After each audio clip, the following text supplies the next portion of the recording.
फातिमा की रानी माँ, प्रभु यीशु की माँ, आसरा तू ही है माँ।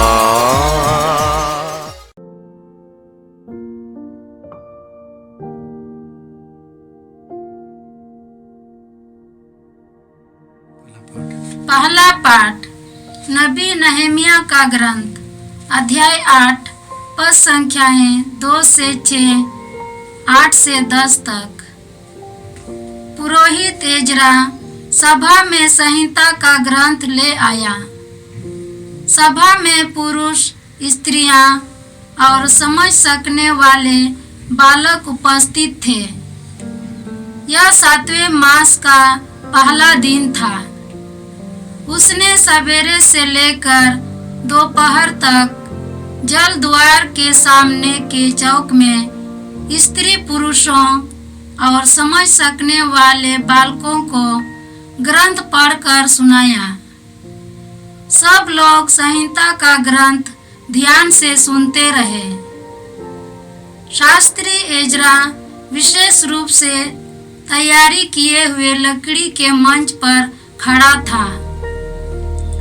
एजरा लोगों से ऊंची जगह पर था। उसने सबों के देखने में ग्रंथ खोल दिया। जब ग्रंथ खोला गया तो सारी जनता उठ खड़ी हो गई। तब एजरा ने प्रभु महान ईश्वर का स्तुति गान किया और सब लोगों ने हाथ उठाकर उत्तर दिया, आमीन आमीन। इसके बाद वे झुक गए और मुंह के बल गिरकर उन्होंने प्रभु को दंडवत किया। एजरा ने ईश्वर की संहिता का ग्रंथ पढ़कर सुनाया, इसका अनुवाद किया और इसका अर्थ समझाया, जिससे लोग पाठ समझ सके। इसके बाद एजरा ने सारी जनता से कहा, यह दिन तुम्हारे प्रभु ईश्वर के लिए पवित्र है। उदास होकर मत रो, क्योंकि सब लोग संहिता का पाठ सुनकर रोते थे। तब उसने कहा, जाकर रसदार मांस खाओ, मीठी अंगूरी पी लो, और जिसके लिए कुछ नहीं बन सका उसके पास एक हिस्सा भेज दो, क्योंकि यह दिन हमारे प्रभु के लिए पवित्र है। उदास मत हो, प्रभु के आनंद में तुम्हारा बल है। यह प्रभु की वाणी है। ईश्वर को धन्यवाद। भजन अनुवाक्य। हे प्रभु, तेरी शिक्षा आत्मा और जीवन है। हे प्रभु, तेरी शिक्षा आत्मा और जीवन है। प्रभु का नियम सर्वोत्तम है। वह आत्मा में न जीवन का संचार करता है। प्रभु की शिक्षा विश्वसनीय है। वह अज्ञानियों को समझदार बना देती है। अनुवाक्य। हे प्रभु, तेरी शिक्षा आत्मा और जीवन है। हे प्रभु, तेरी शिक्षा आत्मा और जीवन है। प्रभु के उपदेश सीधे साधे हैं। वे हृदय को आनंदित कर देते हैं। प्रभु की आज्ञाएं स्पष्ट है। वे आँखों को ज्योति प्रदान करती है। अनुवाक्य। हे प्रभु, तेरी शिक्षा आत्मा और जीवन है। हे प्रभु, तेरी शिक्षा आत्मा और जीवन है। प्रभु की वाणी परिशुद्ध है। वह अनंत काल तक बनी रहती है। प्रभु के निर्णय सच्चे हैं। वे सब के सब न्याय संगत है। अनुवाक्य। हे प्रभु, तेरी शिक्षा आत्मा और जीवन है। हे प्रभु, तेरी शिक्षा आत्मा और जीवन है। हे प्रभु, तू मेरा सहारा और मुक्तिदाता है। मेरे मुख से जो शब्द निकलते हैं और मेरे मन में जो विचार उठते हैं, ये सब के सब तुझे अच्छे लगे। अनुवाक्य। हे प्रभु, तेरी शिक्षा आत्मा और जीवन है। हे प्रभु, तेरी शिक्षा आत्मा और जीवन है। दूसरा पाठ कुरिन्थियों के नाम संत पौलुस का पहला पत्र, अध्याय 12, पद संख्याएं 12 से 14 और 27। मनुष्य का शरीर एक है, यद्यपि उसके बहुत से अंग हैं, और सभी अंग अनेक होते हुए भी एक ही शरीर बन जाते हैं। मसीह के विषय में भी यही बात है। हम यहूदी हों अथवा यूनानी, दास हों अथवा स्वतंत्र, हम सब के सब एक ही आत्मा का बपतिस्मा ग्रहण कर एक ही शरीर बन गए हैं। हम सबों को एक ही आत्मा का पान कराया गया है। शरीर में भी तो एक नहीं बल्कि बहुत से अंग हैं। इसी तरह आप सब मिलकर मसीह का शरीर हैं, और आप में से प्रत्येक उसका एक अंग है। यह प्रभु की वाणी है। ईश्वर को धन्यवाद। जय घोष। आलेलुया आलेलुया। प्रभु ने मुझे दरिद्रों को सुसमाचार सुनाने और बंदियों को मुक्ति का संदेश देने भेजा है। आलेलुया। प्रभु आप लोगों के साथ हो और आपकी आत्मा के साथ। संत लूकस के अनुसार पवित्र सुसमाचार। हे प्रभु, तेरी महिमा हो। अध्याय 1, पद संख्याएं 1 से 4 तक, फिर अध्याय 4, पद संख्याएं 14 से 21 तक। जो प्रारंभ से प्रत्यक्षदर्शी और सुसमाचार के सेवक थे, उनसे हमें जो परंपरा मिली, उसके आधार पर बहुतों ने हमारे बीच हुई घटनाओं का वर्णन करने का प्रयास किया है। मैंने भी प्रारंभ से सब बातों का सावधानी से अनुसंधान किया है। इसलिए श्रीमान थियोफिलुस, मुझे आपके लिए उनका क्रमबद्ध विवरण लिखना उचित जान पड़ा, जिससे आप यह जान ले कि जो शिक्षा आपको मिली है वह सत्य है। आत्मा के सामर्थ्य से संपन्न होकर यीशु गलीलिया लौटे और उनकी ख्याति सारे प्रदेश में फैल गई। वह उनके सभागृहों में शिक्षा दिया करते और सब उनकी प्रशंसा करते थे। यीशु नाजरत आए, जहां उनका पालन पोषण हुआ था। विश्राम के दिन वह अपनी आदत के अनुसार सभागृह गए। वह पढ़ने के लिए उठ खड़े हुए और उन्हें नबी इसायास की पुस्तक दी गई। पुस्तक खोलकर यीशु ने वह स्थान निकाला जहां लिखा है, प्रभु का आत्मा मुझ पर छाया रहता है, क्योंकि उसने मेरा अभिषेक किया है। उसने मुझे भेजा है जिससे मैं दरिद्रों को सुसमाचार सुनाऊं, बंदियों को मुक्ति का और अंधों को दृष्टिदान का संदेश दूं, दलितों को स्वतंत्र करूं और प्रभु के अनुग्रह का वर्ष घोषित करूं।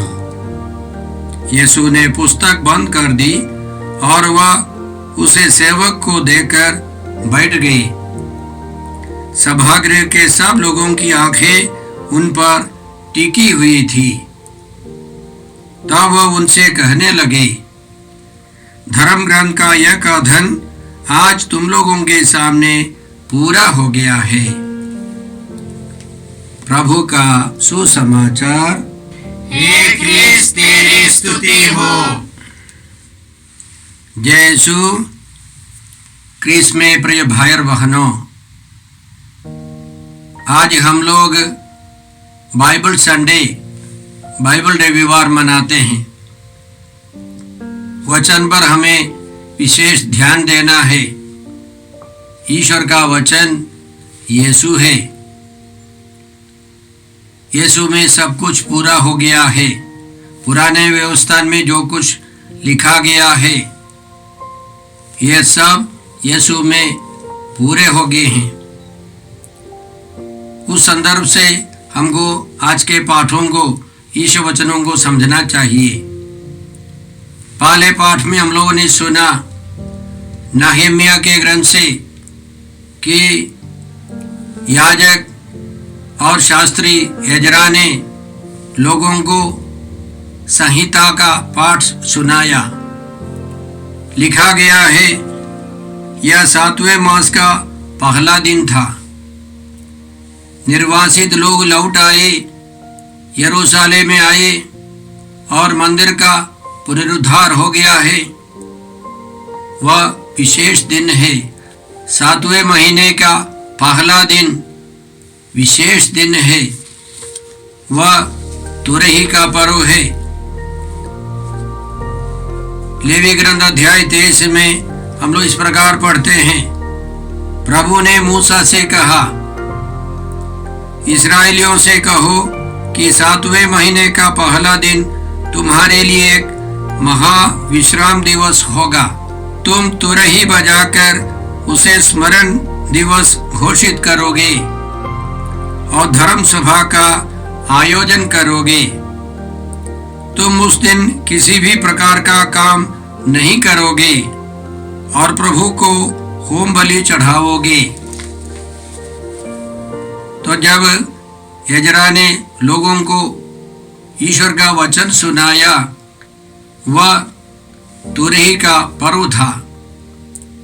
7वें महीना का प्रथम दिन तुरही बजाकर ईश्वर की योजना की घोषणा करनी है। ईश्वर को धन्यवाद देना है, ईश्वर की आराधना करनी है। महापर्व है। और लोगों ने बड़ी रुचि से, उत्साह से वचन सुना। उसके पहले हम लोग पढ़ते हैं, एजरा लोगों से ऊंची जगह पर था। उसने सबों के देखने में ग्रंथ खोल दिया। जब ग्रंथ खोला गया तो सारी जनता उठ खड़ी हुई। तब एजरा ने प्रभु महान ईश्वर का स्तुतिगान किया और सब लोगों ने हाथ उठाकर उत्तर दिया, आमीन आमीन। इसके बाद वे झुक गए और मुंह के बल गिरकर उन्होंने प्रभु को दंडवत किया, प्रभु की आराधना की। और अन्य लेवियों ने वचन सुनाया।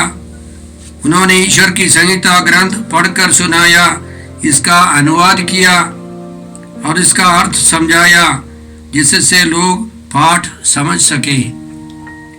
तब एजरा ने लोगों से कहा, जाकर रसदार मांस खाओ, मीठी अंगूरी पी लो, और जिसके लिए कुछ नहीं बन सका उसके पास एक हिस्सा भेज दो, क्योंकि यह दिन हमारे प्रभु के लिए पवित्र है।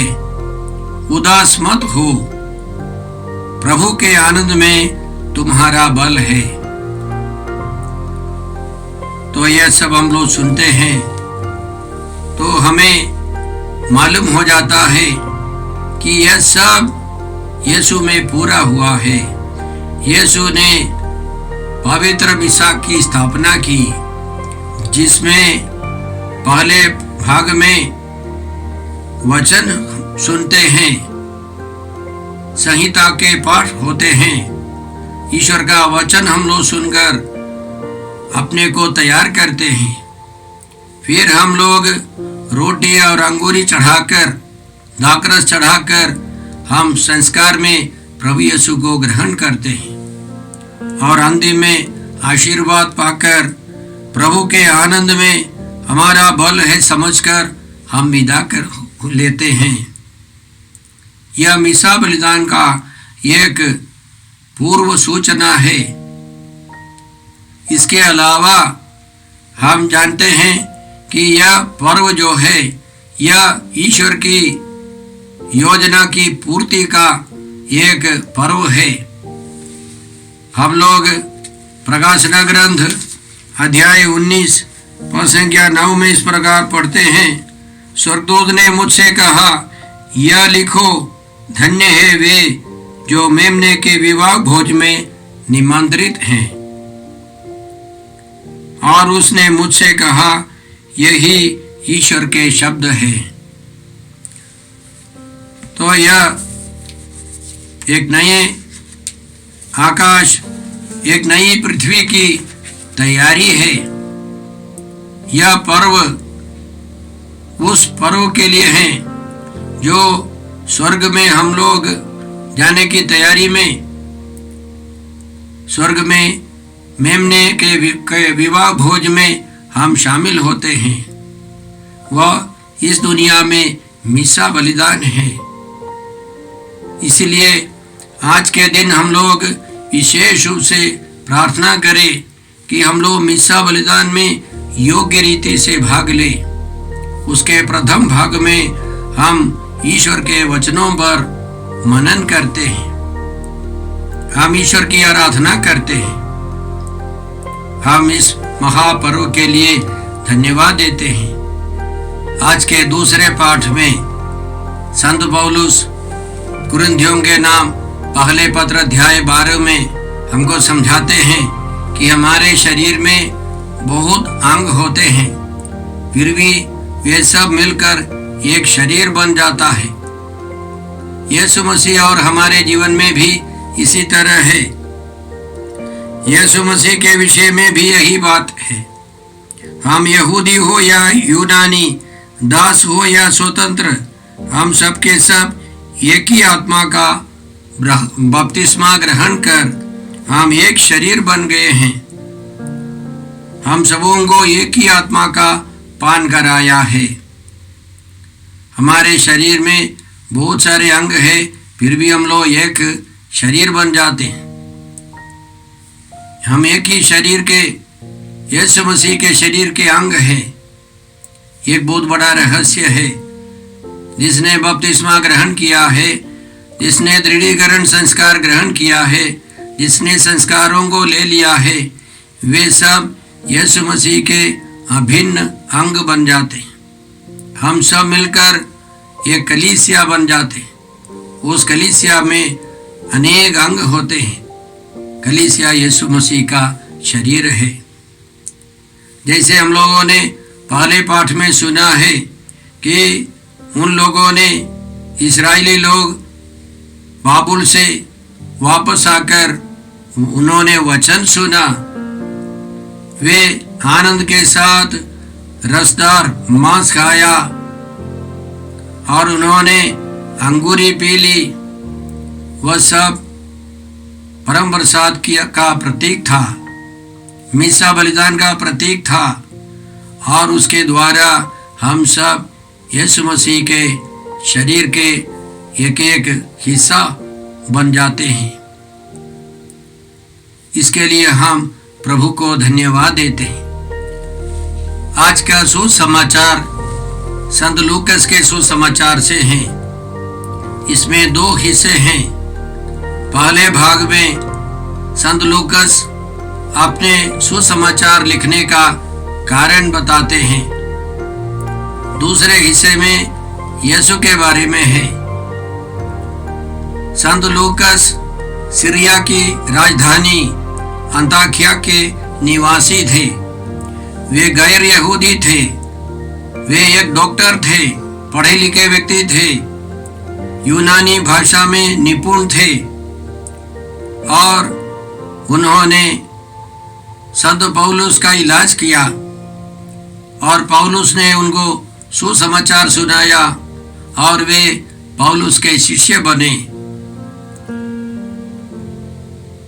पूर्वी कलीसिया की परंपरा के अनुसार थियोफिलुस सीरिया अंताकिया के गवर्नर थे, वहाँ के अधिकारी थे और वे यीशु में विश्वास नहीं करते थे।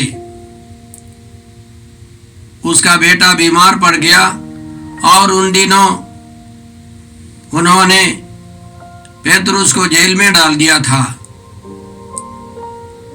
और वह उसका बेटा मर गया। थियोफिलुस का बेटा मर गया और किसी ने कहा पेतरुस को बुलाकर प्रार्थना करवाइए, आपके बेटे को जीवन मिलेगा। थियोफिलुस ने पेतरुस को बुलवा भेजा और पेतरुस ने उस लड़के के लिए प्रार्थना की। प्रभु ने उसको जीवन दान दिया। थियोफिलुस ने यीशु में विश्वास किया, बपतिस्मा ग्रहण किया और वे अधिकारी है, इसलिए उन्होंने आग्रह किया यीशु के बारे में क्रमबद्ध लिख करके दे, लिखित रूप से दे।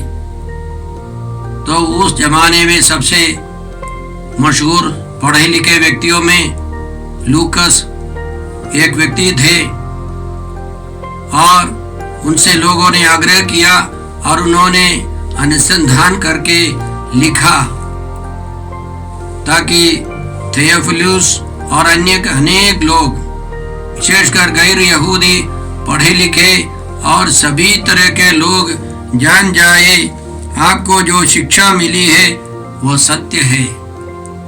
इसलिए उन्होंने संत मत्ती के या मार्कुस के सुसमाचार का सब रेफर किया हो, उनका अध्ययन किया, अन्य कई लोगों से पूछताछ की, यहाँ तक परंपरा के अनुसार उन्होंने माता मरियम से भी मिलकर बहुत सारे बातों का ज्ञान हासिल किया है। हमेशा महान लेखक, सुसमाचार लेखक के लिए पिता ईश्वर, प्रभु यीशु और पवित्र आत्मा को धन्यवाद देते। दूसरे भाग में हमने सुना प्रभु यीशु अपनी आदत के अनुसार सभागृह गए। उन्होंने यशायाह नबी के ग्रंथ खोलकर पढ़ा। उसमें लिखा हुआ था, प्रभु का आत्मा मुझ पर छाया रहता है क्योंकि उसने मेरा अभिषेक किया है। यशायाह नबी के ग्रंथ से उन्होंने पढ़ करके सुनाया। यीशु ने वहाँ उपस्थित सब लोगों को समझाया, धर्म ग्रंथ का यह कथन आज तुम लोगों के सामने पूरा हो गया है। ईश्वर का वचन यीशु में पूरा हो गया है। और हम लोग पढ़ते हैं, सब उनकी प्रशंसा करते रहे। उनके मनोहर शब्द सुनकर वे अचंभे में पड़ जाते और कहते थे, क्या यह यूसुफ का बेटा नहीं है? वे अधिकार के साथ बोलते थे, यीशु अधिकार के साथ बोलते थे। उनके मनोहर शब्द सुनकर, वचन सुनकर लोग अचंभे में पड़ जाते थे। हम लोग आज का दिन पवित्र बाइबल का संडे रविवार मनाते हैं। ईश्वर का वचन यीशु है। संत योहन अपने सुसमाचार को इसी तरह शुरू करते हैं, आदि में शब्द था, शब्द ईश्वर के साथ था, शब्द ईश्वर था। शब्द ने शरीर धारण कर हमारे बीच निवास किया। शब्द ने अनादि वचन, अनादि अनंत वचन ने शरीर धारण कर हमारे बीच निवास किया। वह यीशु है। और यीशु खुद कहते हैं, मैंने तुम्हें जो शिक्षा दी है उसके कारण तुम शुद्ध हो गए हो। यीशु का वचन सुनकर हम पवित्र हो जाते हैं। इसलिए संत पौलुस लिखते हैं कि कोई भी वस्तु ईश्वर के वचन और प्रार्थना द्वारा पवित्र हो जाती है। कोई भी व्यक्ति, कोई भी सामान, कोई भी वस्तु ईश्वर के वचन और प्रार्थना के द्वारा पवित्र हो जाता है। और इब्रानियों के नाम पत्र में हम पढ़ते हैं, ईश्वर का वचन जीवंत, सशक्त और दुधारी तलवार से तेज है। वह हमारी आत्मा की अंतरम तक पहुंच जाती है। हम लोग इस संडे, बाइबल संडे के दिन विशेष रूप से प्रभु को धन्यवाद दें। हमारा आग्रह है, हमारी सपना है, संसार भर के सभी लोग वचन सुने। जो पढ़ना जानते हैं अपनी अपनी भाषा में सभी लोग बाइबल पढ़े। हमारे देश में 40 करोड़ लोग हिंदी जानते, हिंदी बोलते हैं। हमारा एक सपना है सबों के पास बाइबल पहुंचाने। इसलिए हम लोगों ने वर्ष 2000 में एक बाइबल प्रोजेक्ट शुरू किया है। सस्ती दर में हम लोग बाइबल अनेक लोगों के पास पहुंचाते हैं, बाइबल वितरण करते हैं और बाइबल खोल करके पढ़वाते हैं। हर कन्वेंशन में, बाइबल समारोह में और प्रार्थनालय में सब हम लोग बाइबल का प्रयोग करते हैं। जो प्रतिदिन बाइबल पढ़ता है उसके अंदर प्रभु यीशु, पवित्र आत्मा और पिता ईश्वर निवास करेगा। यीशु चाहते हैं कि हम सब उनकी शिक्षा से भर जाए। यीशु यह भी वादा करते हैं, यदि तुम मुझ में रहो और तुम में मेरी शिक्षा बनी रहती है तो चाहे जो मांगो वह तुम्हें दिया जाएगा। यदि तुम मुझ में रहो और तुम में मेरी शिक्षा बनी रहती है, यीशु की शिक्षा हमारे अंदर रहने पर हम जो कुछ मांगे प्रभु हमको देंगे। एक प्रचार का कहना है कि जो व्यक्ति हर रोज प्रतिदिन 30 मिनट बाइबल पढ़ता है, 3 महीने के लिए पढ़ता है, उसके जीवन में प्रभु महान कार्य, महान चमत्कार करेंगे। इन सबों के द्वारा कलीसिया के आग्रह है, कलीसिया हमको सिखाती है बाइबल पर, ईश्वर के वचन पर ध्यान देना है, विशेष रुचि रखनी है। हम प्रभु से कृपा मांगते हैं कि जैसे पहले पाठ में हम लोगों ने सुना कि हम लोग आग्रह के साथ वचन, ईश्वर का वचन सुने और मिसा बलिदान में भाग ले, हम ईश्वर की संतान बने, प्रभु यीशु के शरीर के अंग बने। हे पिता ईश्वर, हे प्रभु यीशु, हे पवित्र आत्मा ईश्वर, आज के सारे पवित्र वचनों के लिए हम धन्यवाद देते हैं और प्रार्थना करते हैं संसार भर के सभी लोग बाइबल पढ़े, प्रभु यीशु को जाने, प्रभु यीशु के द्वारा परम पवित्र त्रित्व में विश्वास करे, उनमें निवास करे। हम यह प्रार्थना करते हैं प्रभु क्रिस्त के द्वारा। हमारे प्रभु यीशु क्रिस्त की कृपा, ईश्वर का प्रेम और पवित्र आत्मा का साहचर्य आप सबों को प्राप्त हो। आमीन। यीशु क्रिस्त में प्रिय भाई और बहनों, प्रभु यीशु ने हमें आदेश दिया है संसार के कोने कोने में जाकर सारी सृष्टि को सुसमाचार सुनाओ। सुसमाचार सुनने के लिए और सुनाने के लिए एक अच्छा मौका है। आप कृपया इस चैनल का सब्सक्राइब करें, लाइक करें, शेयर करें, बेल आइकन दबाएं ताकि यहाँ की नई वीडियोस की सूचना आपको मिलती रहेगी। साथ साथ आप दूसरों को भी प्रेरणा दें इसका सब्सक्राइब करने के लिए। याद रखें, कल के मिसा के दैनिक पाठ और उस पर टिप्पणियाँ आज ही दोपहर के बाद हम लोग अपलोड करते हैं। कृपया आज ही उसको सुनकर कल की तैयारी करें। प्रभु यीशु आपको और आपके परिवार को 100 गुनी आशीष देंगे। जय यीशु।